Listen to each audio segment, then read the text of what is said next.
স্বাগত সংবাদ দুপুরে আপনাদের সাথে আছি আমি কায়কোবাদ আকবর। আমি শাহনাজ সাদিয়া। শুরুতে জানিয়ে দিচ্ছি সংবাদ দুপুরের শিরোনামগুলো। বঙ্গবন্ধু টানেলের খনন শুরু, চট্টগ্রাম কক্সবাজার মেরিন ড্রাইভ করছেন প্রধানমন্ত্রী।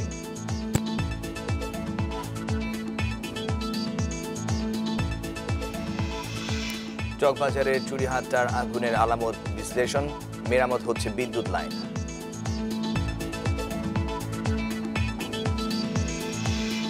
প্রায় 2.5 লাখ সিলিন্ডারের গাড়ি চলন্ত বোমা, 30 ভাগই চলছে পরীক্ষা ছাড়া।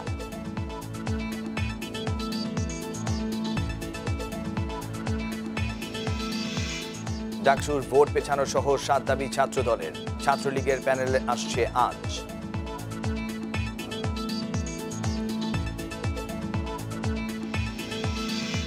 বিনা প্রতিদ্বন্দ্বিতা উপজেলা চেয়ারম্যানে নৌকার 16 প্রার্থী, ভোট হচ্ছে না 3টিতে।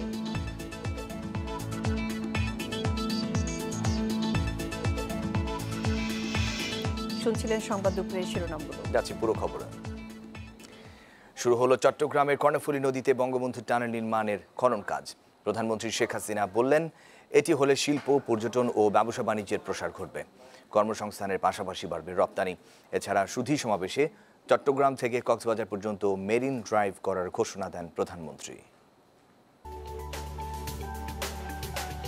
দক্ষিণ পূর্ব এশিয়ায় নদীর তলদেশে প্রথম বহুলেন সড়ক বঙ্গবন্ধু টানেল। 2 টিউবে মূল টানেলের দৈর্ঘ্য 3.4 কিলোমিটার।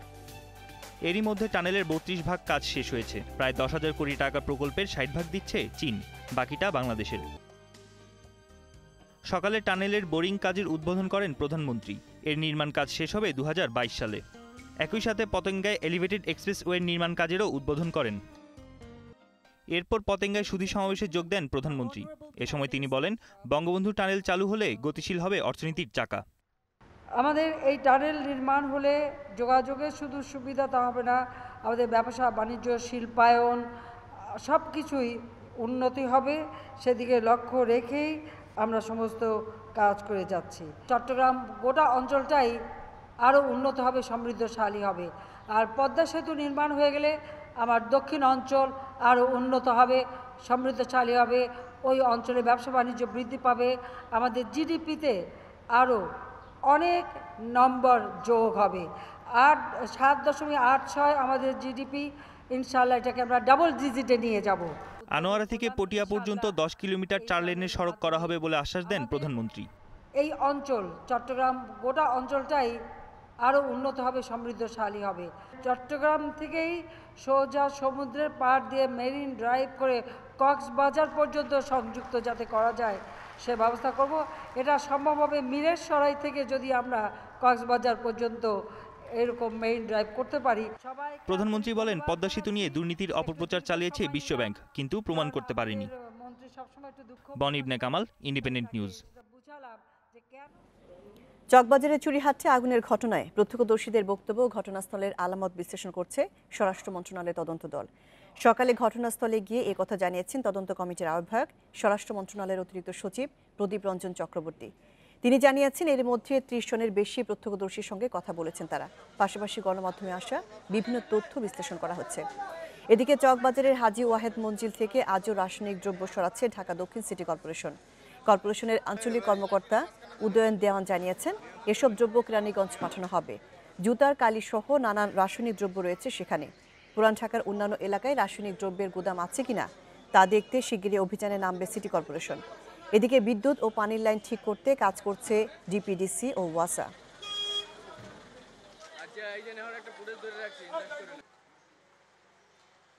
সরকারের নির্দেশনা মোতাবেক সিটি কর্পোরেশনের পক্ষ থেকে আমরা মালিক পক্ষকে এই মালামাল অন্যত্র সরানোর জন্য আমরা কাজ করছি। মালামাল বেশি থাকায় আমরা গতকাল থেকে কাজ শুরু করেছি। এটা চলে যাচ্ছে কেরানীগঞ্জে, যাতে করে জানমালের আর কোনো সমস্যা তৈরি না হয়। আমরা এখন সমস্ত উপাত্তগুলো আমরা বিশ্লেষণ করব। প্রাইমারি সোর্সটাও আমরা বিশ্লেষণে নিয়েছি, সেকেন্ডারি ইভেন আপনাদের যে সমস্ত ফাইন্ডিংস এসছে, আপনাদের বিভিন্ন মিডিয়াতেও কিন্তু অনেক কিছু এসছে।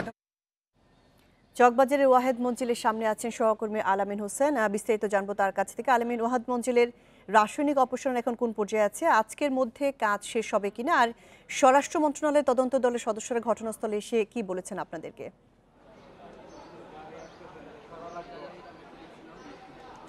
আসলে সকাল 10টার দিকে তারা মূলত যে বেসমেন্ট রয়েছে ওয়াহিদ মঞ্জিলের, সেই বেসমেন্ট থেকে দ্বিতীয় দিনের মতো তারা যে রাসায়নিক দ্রব্য রয়েছে সেই রাসায়নিক দ্রব্য অপসারণের কাজ শুরু করেন।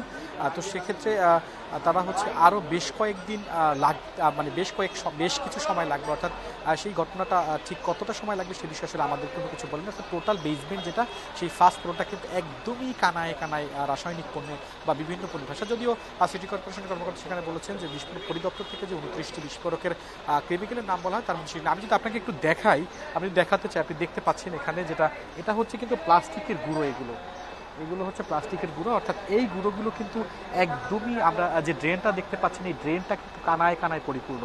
অর্থাৎ এখানকার যে ব্যবসায়ীরা রয়েছে তারা কিন্তু নানাভাবে প্রমাণ করার চেষ্টা করেছেন যে এখানে আসলে কেমিক্যালের জন্য অগ্নিকাণ্ডটি ঘটেনি বা কেমিক্যালের জন্য আগুনটি ছড়ায়নি। আমরা কিন্তু নানাবিধভাবে তাদের সাথে কথা বলার চেষ্টা করেছি, তারা বারবারই বলেছে যে সিলিন্ডার বিস্ফোরণের মতো একটি ঘটনা শব্দ হওয়ার পর থেকে কিন্তু আগুনের ঘটনাটি ঘটেছে।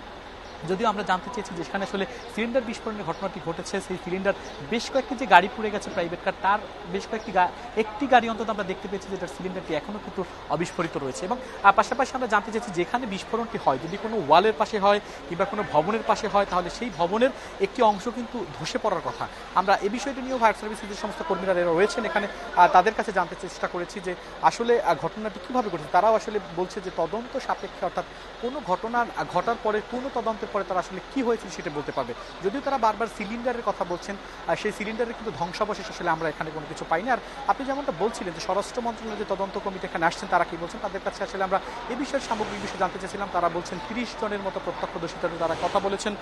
আরও যে সমস্ত তথ্যপত্র গণমাধ্যমে আসছে সিসিটিভি ফুটেজ তারা তথ্যপত্র গুলো সংগ্রহ করে সেই অনুযায়ী তারা হয়তো আগামী দিনে একটি ব্যবস্থা নেবেন। এখানে পুলিশের উপকমিশনার যিনি লালবাগ বিভাগের ইব্রাহিম খান, তার সাথে আমরা জানতে চেয়েছিলাম যেহেতু এই ঘটনা একটি মামলা হয়েছে সেই মামলার বিষয়ে আসলে তাদের বক্তব্য কি বা কোনো আসামিকে তারা গ্রেপ্তার করছে কিনা বা অভিযান চালাচ্ছে কিনা। তারা আসলে বরাবরের মতো একটি কথাই বলছেন, তারা ব্যবস্থা নিচ্ছেন, তারা অভিযান চালাচ্ছেন। তবে কবে নাগাদ আসলে অভিযান চালানো হবে আবার কবে নাগাদ এই অভিযুক্তকে তারা গ্রেপ্তারের আওতায় আনতে পারবেন সে বিষয়ে কিন্তু কোনো সুনির্দিষ্ট বক্তব্য তিনি আমাদের কাছে দেননি। আমরা গতকালকের মেয়রের বিষয়টি জানতে চেয়েছিলাম, এখানে যে আঞ্চলিক নির্বাহী কর্মকর্তা আছেন ঢাকা দক্ষিণ সিটি কর্পোরেশনের উদয় দেওয়ান, তার কাছে তিনি আসলে বলছেন যে অভিযান চালানোর কথা গতকালকে যেহেতু মেয়র বলেছেন এবং তিনি বলেছেন যে পুরান ঢাকায় যে সমস্ত গুদাম রয়েছে অবৈধ সেগুলো সবগুলো অপসারণ করা হবে, অভিযান চালানো হবে। সে বিষয়ে কিন্তু আজকে আসলে আমরা দৃশ্যমান কোনো অগ্রগতি এখানে দেখতে পাচ্ছি না। তারা এখানকার ব্যবসায়ীরা বারবারই বলেছেন সিলিন্ডারের কথাটি, কিন্তু সিলিন্ডারের আসলে মিশ্র একটি প্রতিক্রিয়া রয়েছে। কেউ কেউ বলছে সিলিন্ডার বিস্ফোরণ হয়েছে, কেউ কেউ বলছে আসলে দোতলা যেটি ভবন রয়েছে ওয়াহিদ মঞ্জিল তার দোতলার ভবন থেকে আসলে আগুনটি এসেছে। আমরা এখানে একটি গাড়ির পুড়ে গিয়েছে, সেই গাড়ির যে চালক ছিলেন পাশাপাশি মালিক ছিলেন তাদের সাথেও আমরা কথা বলেছি, তারাও কিন্তু আসলে কোনো কিছু বলতে পারেনি যে আগুনের সূত্রপাত ঠিক কিভাবে। তো এই ছিল এখানকার সর্বশেষ পরিস্থিতি। ওয়াহিদ মঞ্জিল থেকে জানাচ্ছিলেন আলামিন হোসেন। তেল ছেড়ে সিএনজিতে রূপান্তরের মাধ্যমে কালো ধোঁয়ার হাত থেকে মুক্তি মিলেছে, তবে তদারকির অভাব আর পরিবহন মালিকদের উদাসীনতায় সিএনজি চালিত গাড়ির একটা বড় অংশে পরিণত হয়েছে চলন্ত বোমায়।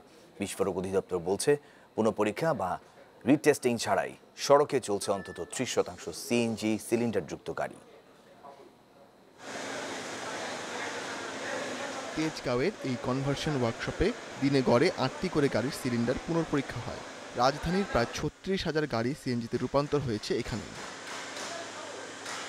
ওয়ার্কশপ কর্তৃপক্ষ বলছে যেসব গাড়ি তারা সিএনজিতে রূপান্তর করেছেন এর হাতে গোনা কটি পুনঃপরীক্ষার জন্য এসছে।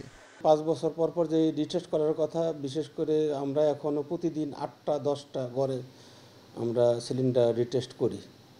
তবে যে পরিমাণ আমরা বা যে হারে আমরা কনভার্সন করেছি ওই পরিমাণ রিটেস্টের জন্য এখনও আসে না। এই বিষয়ে দেশে কোনো আইন না থাকলেও আছে বিস্ফোরক অধিদপ্তরের বিধিমালা। সেই অনুযায়ী 5 বছরে একবার করাতে হবে সিলিন্ডারের পুনঃপরীক্ষা। তবে তা করা হচ্ছে কিনা দেখছে না কেউই। রক্ষণাবেক্ষণের দায়িত্বে থাকা রাষ্ট্রীয় প্রতিষ্ঠান আরপিজিসিএল বলছে বিস্ফোরণ ঝুঁকিতে আছে অন্তত 2.5 লাখ গাড়ি। ওয়ার্কশপে আসা এই সিলিন্ডারটির গায়ে খোদাই করে লেখা আছে এটি কবে রিটেস্টিং করাতে হবে। এখানে যে তারিখটি লেখা আছে তাতে দেখা যাচ্ছে এটি রিটেস্টিং করার মেয়াদ প্রায় 3 বছর পেরিয়ে গেছে। অর্থাৎ মেয়াদ উত্তীর্ণভাবেই গত 3 বছর এই গাড়িটি সড়কে চলাচল করেছে। এভাবেই সড়কে চলাচল করছে এই মুহূর্তে প্রায় কয়েক হাজার গাড়ি, যেগুলো থেকে দুর্ঘটনার ঝুঁকি থেকেই যাচ্ছে। মেয়াদ উত্তীর্ণ সিলিন্ডারযুক্ত গাড়িকে শক্তিশালী বোমার সঙ্গে তুলনা করেছেন বিস্ফোরক অধিদপ্তরের প্রধান পরিদর্শক। টেস্ট না করা মানে যিনি সিলিন্ডার ইউজ করছেন একজন গাড়ির মালিক উনি আত্মহত্যা করার জন্য প্রস্তুতি নিচ্ছেন বলে আমি মনে করি। এই সিলিন্ডার বিস্ফোরিত হলে উনি ওনার পরিবার ছিন্নভিন্ন হয়ে যাবে। সাধারণত গ্যাস ভরা অবস্থায় সিলিন্ডারগুলোতে চাপ থাকে 3000 PSI, আর এসবে সক্ষমতা পরীক্ষা করা হয়ে থাকে 4500 PSI চাপ দিয়ে। সেই পরীক্ষায় টিকলে ছাড়পত্র দেওয়া হয় 5 বছরের জন্য। Ashik Hossain, independent news, Dhaka. ডাকসু নির্বাচন পেছানো হলের বাইরে ভোট কেন্দ্র সহ 7 দফা দাবিতে উপাচার্য কার্যালয়ের সামনে অবস্থান নিয়েছে ছাত্রদল। তারা বলছেন ক্যাম্পাসে সহাবস্থান নিশ্চিত হয়নি, সে কারণে নির্বিঘ্নে ভোট দিতে পারবেন না নেতাকর্মী ছাত্ররা। এছাড়া একাডেমিক ভবনে কেন্দ্র না করে হলে করলে ভোট অবাধ এবং নিরপেক্ষ হবে না বলেও দাবি তাদের। 7 দফা আদায় না হওয়া পর্যন্ত আন্দোলনে থাকার কথা জানালেও নির্বাচনে অংশ নেওয়ার ব্যাপারে অনড় আছেন তারা। এদিকে আজ ঘোষণা হতে পারে ছাত্রলীগের প্যানেল। কোটা আন্দোলনকারীদের সংগঠন ছাত্র অধিকারের প্যানেল ঘোষণাও আজ। এদিকে ডাকসু নির্বাচন স্থগিত চেয়ে রিট করেছেন ছাত্রদলের কেন্দ্রীয় কমিটির এক নেত্রী।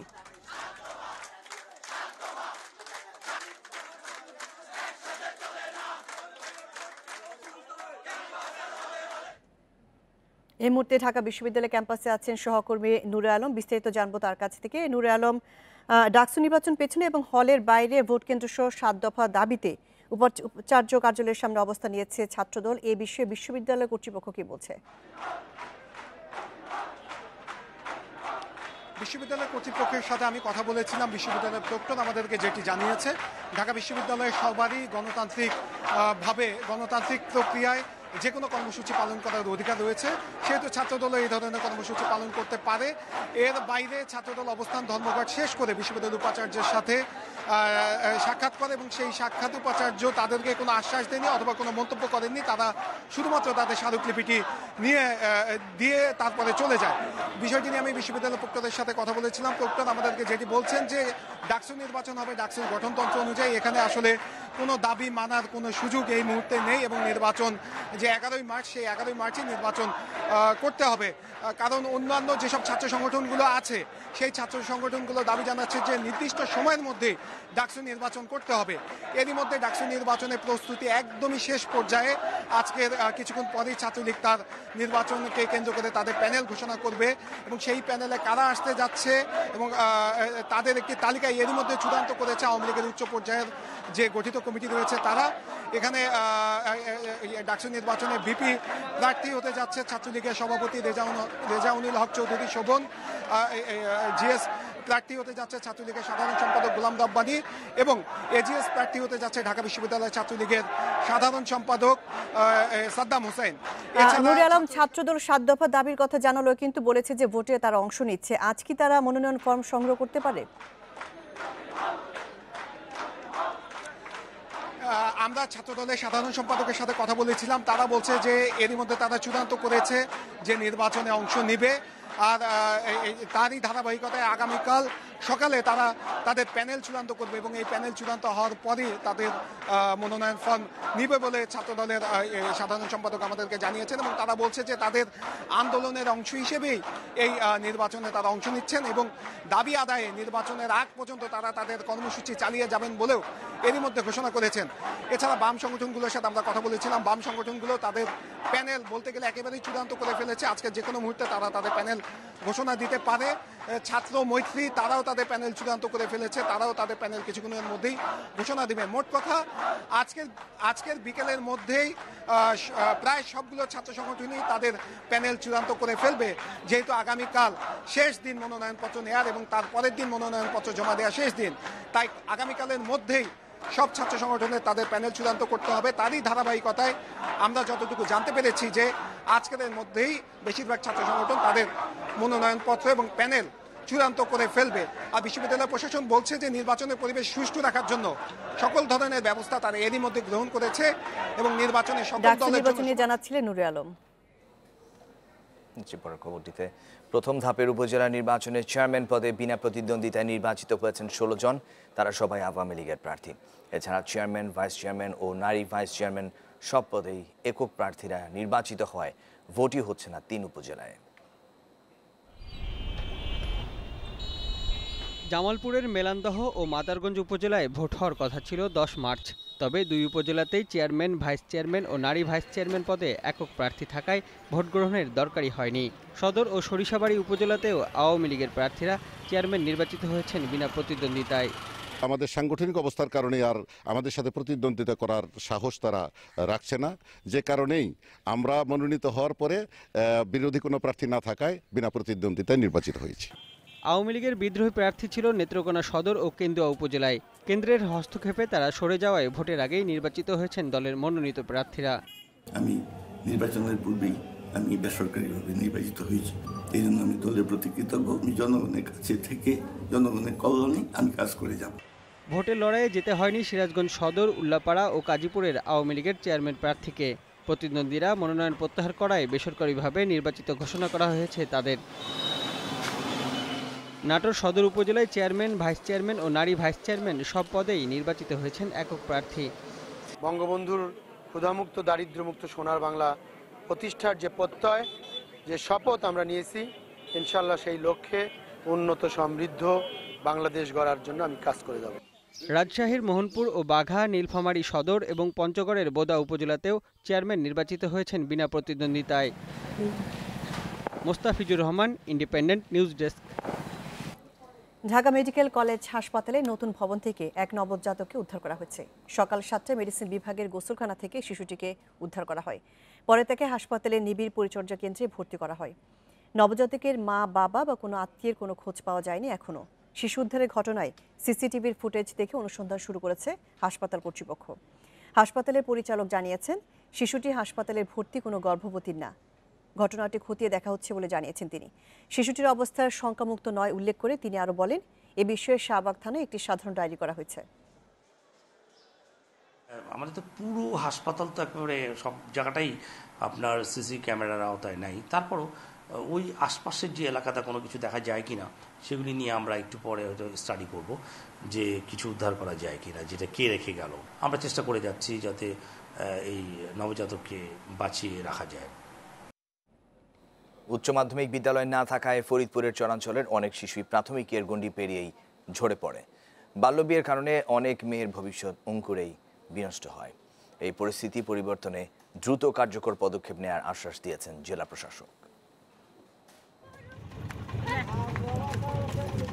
ফরিদপুর সদর, চরভদ্রাসন ও সদর উপজেলার পদ্মা নদীর চরাঞ্চলে 13টি ইউনিয়নের শিশুদের নেই একটিও উচ্চ বিদ্যালয়। তাই পঞ্চম শ্রেণীর পর লেখাপড়া চালিয়ে যেতে নদী পাড়ি দিয়ে শহরে যাওয়ার বিকল্প নেই। নিম্নআয়ের পরিবারের সন্তানদের জন্য এই যাতায়াত ব্যয় বাড়তি বোঝা। অনেকেই প্রতিকূল আবহাওয়ায় নদী পার হওয়ার ঝুঁকির কারণে সন্তানদের স্কুলে পাঠান না। সময় মতো ট্রলার পাওয়ার বিড়ম্বনা তো আছেই। এই পরিস্থিতিতে প্রাথমিকের পরই অনেক শিক্ষার্থী ঝরে পড়ে। অনেক মেয়ের বিয়ে দিয়ে দেন বাবা মা। জেলা শহর থেকে কয়েক কিলোমিটার দূরের এসব চরাঞ্চলের জন্য একটি হাই স্কুল প্রতিষ্ঠার দাবি স্থানীয়দের।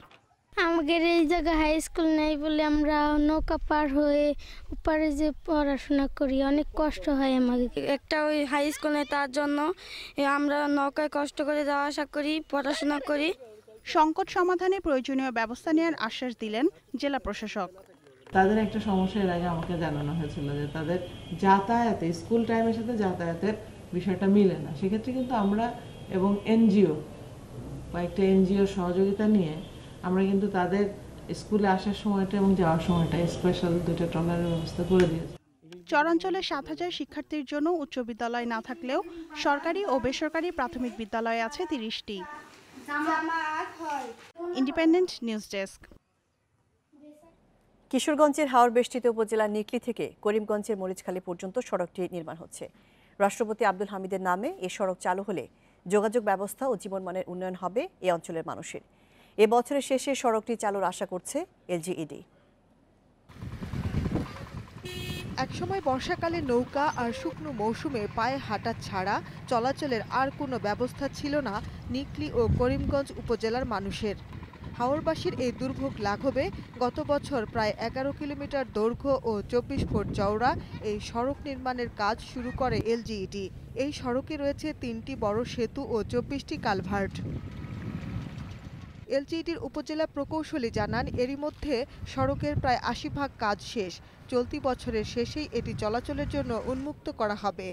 এই বর্ষা সিজনে পুরো স্ট্রাকচারের কাজটা কমপ্লিট হয়ে যাবে। 2019 সালের ভিতরে আমরা রাস্তাটাকে জনগণের চলাচলের জন্য সম্পূর্ণ উন্মুক্ত করে দিতে পারবো এবং এটা থেকে করিমগঞ্জ হয়ে কিশোরগঞ্জ যাতায়াত সম্ভব হবে। সড়কটি চালুর পর নিকলি থেকে করিমগঞ্জ হয়ে জেলা সদরের সঙ্গে যোগাযোগ সহজ হবে। রাস্তাটাও না যেমন আমরা গাড়ি চালাই একাই তারি, করিমগঞ্জ যাই তারি, কিশোরগঞ্জ যাই তারি। ওইদিকে যাইতে রুগী টুগি আইতে যেমন টলার লাগছে, দৌড়াদৌড়ি এখন লাগছে না, পাওয়া গেছে। অসুস্থ রুগী নিতে আগের মতো টলার দিয়ে নেওয়া লাগে না, এখন গাড়ি দিয়া যেই মুহূর্তে যাওয়া গেছে, আধা ঘন্টা যাওয়াতে 10 মিনিটে যাওয়া গেছে। বয়স্কারা লোক আছে, 50 বছরের লোক আছে, 60 বছরের লোক আছে, এরও গাড়ি চালাইতারে, এরও লুজি হরতারে। স্থানীয় সংসদ সদস্য জানান সড়কটি হওয়ায় প্রসার ঘটবে শিল্প কারখানা, কৃষি ও ব্যবসা বাণিজ্যের, কর্মসংস্থান সহ উন্নত হবে জীবনমান। শুধু যোগাযোগের ব্যবস্থা না, মানুষের কর্মসংস্থানের সৃষ্টি হবে, অনেকে এটাকে রাস্তাকে কেন্দ্র করে ব্যবসা বাণিজ্য সুযোগ সৃষ্টি হবে ইনশাআল্লাহ। রাষ্ট্রপতি মোহাম্মদ আব্দুল হামিদের নামে এই সড়ক নির্মাণে ব্যয় হচ্ছে প্রায় 94 কোটি টাকা। Independent news desk. লোকসানের কারণে 8 বছর ধরে বন্ধ সুতা উৎপাদনকারী ফেনীর দোস্ত টেক্সটাইল মিল। নষ্ট হচ্ছে মিলের কোটি টাকার মূল্যবান যন্ত্রপাতি। তবে বন্ধ থাকলেও প্রতি মাসে সরকারকে শ্রমিক কর্মচারীর বেতন দিতে হচ্ছে 2,65,000 টাকা। শিল্প মন্ত্রণালয় ও বিটিএমসি উদ্যোগ নিলেই পিপিপির মাধ্যমে চালু হতে পারে জেলার একমাত্র সরকারি প্রতিষ্ঠানটি, বলছেন সংশ্লিষ্টরা। 1964 সালে সদর উপজেলার রানীরহাট এলাকায় 21.5 একর জায়গার উপর চালু হয় দোস্ত টেক্সটাইল মিল। 1965 সালে 32টি জাপানি রিং মেশিন দিয়ে উৎপাদন শুরু হয় বাণিজ্যিকভাবে। স্বাধীনতার পর 1972 সালে মিলটি জাতীয়করণ করা হয়। সে সময় প্রতি মাসে এই কারখানায় উৎপাদন হতো প্রায় 8 লাখ কেজি সুতা। কিন্তু কাঁচামালের অভাবে 2008 সালে মিলটিতে উৎপাদন বন্ধ হয়ে যায়। 2011 সালে আবার উৎপাদন শুরু হলেও লোকসানের কারণে বন্ধ হয়ে যায় মিলটি। এতে প্রতিষ্ঠানটির বর্তমানে লোকসান দাঁড়িয়েছে 56 কোটি টাকা। কিন্তু মিল বন্ধ থাকলেও প্রতি মাসে সরকারকে বেতন দিতে হচ্ছে 2,65,000 টাকা। একসময় এটা লাভজনক ছিল, 1,200 লোকের কর্মসংস্থান ছিল। বিদ্যুৎ বিল আমরা বকেয়া ছিল, এগুলো পরিশোধ করছি। এখন সারচার্জ হিসেবে 16,45,00,000 টাকা এটা তারা দাবি করে, এইভাবে বাকি আছে। ভূমিকর 3,34,000 টাকা এ পর্যন্ত আমাদের বাকি আছে। এদিকে পাবলিক প্রাইভেট পার্টনারশিপের মাধ্যমে মিলটি আবারও চালুর উদ্যোগ নেওয়া হচ্ছে বলে জানালেন জেলা প্রশাসক। আমরা সরকারের কাছে যোগাযোগ করেছি সংশ্লিষ্ট মন্ত্রণালয়কে এবং তাদেরকে বলেছি যে এটা অবিলম্বে চালু করা যায় কিনা, সেই বিষয়ে তাদের কোনো কার্যক্রম আছে কিনা। অর্থাৎ পাবলিক প্রাইভেট পার্টনারশিপের মাধ্যমে এটা চালু করবেন এবং সেই প্রক্রিয়াধীন আছে। আশা করছি যে এটা শীঘ্রই কোনো চুক্তি হবে। টেক্সটাইল মিলটি চালু হলে কর্মসংস্থান তৈরির পাশাপাশি জেলার অর্থনীতিতে ভূমিকা রাখবে বলে মনে করেন সংশ্লিষ্টরা। Independent news desk. সুনামগঞ্জ জেলায় প্রকৃতি বান্ধব পর্যটন শিল্পের অপার সম্ভাবনা রয়েছে। পাহাড়ের কোলঘেঁষা জীববৈচিত্র্য সমৃদ্ধ মিষ্টি পানির জলাভূমি টাঙ্গর হাওরে ভিড় করছে পর্যটকরা। তবে স্থানীয়দের দাবি, অনুন্নত যোগাযোগ ব্যবস্থা ও অবকাঠামো না থাকায় পিছিয়ে রয়েছে এই জনপদ।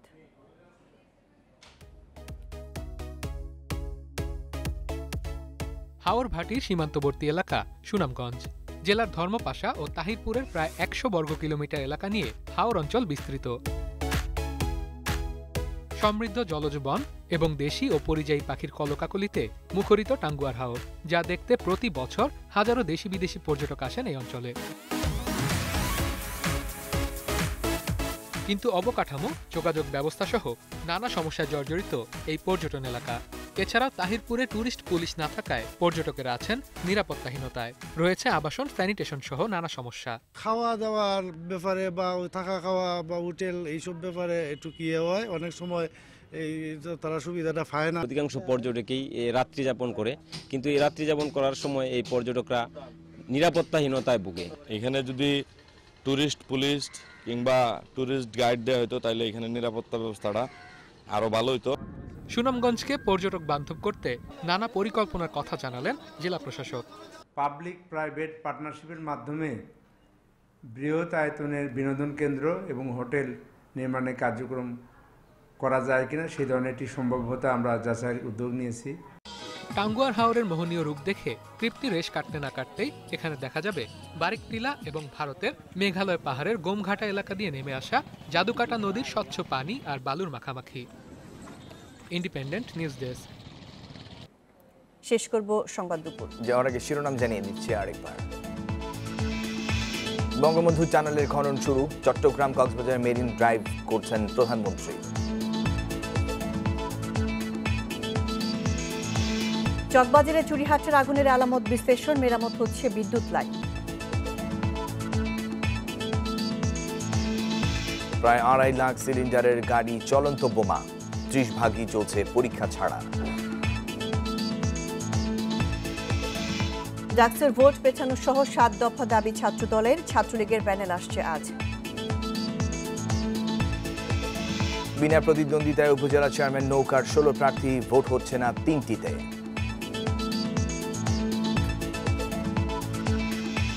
এ ছিল সংবাদ দুপুরের আজকের আয়োজনে। আমন্ত্রণ পরের আয়োজনে।